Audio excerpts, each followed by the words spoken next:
Güzel sola. Burayı.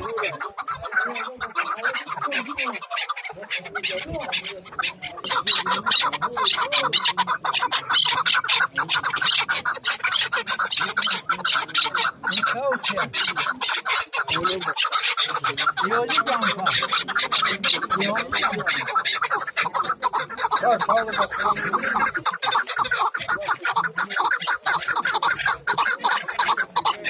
Kapat saçını. Ha?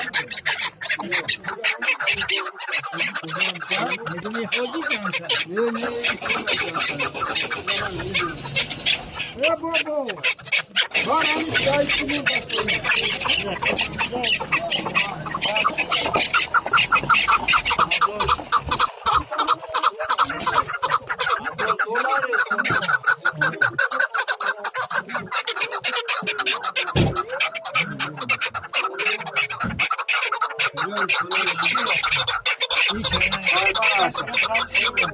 Güzel sola huyuşup kadana da bilmem.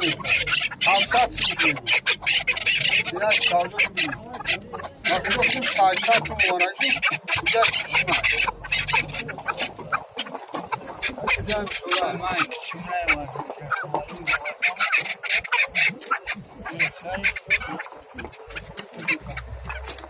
Yine bugün tamam. Çok çok kaldı ama.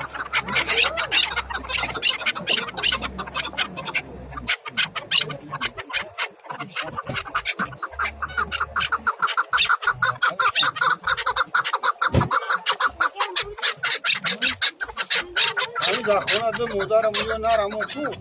Kuş beğenemeyeceğim. Ne böyle ama şarkı yapacağım mı can mı bunu?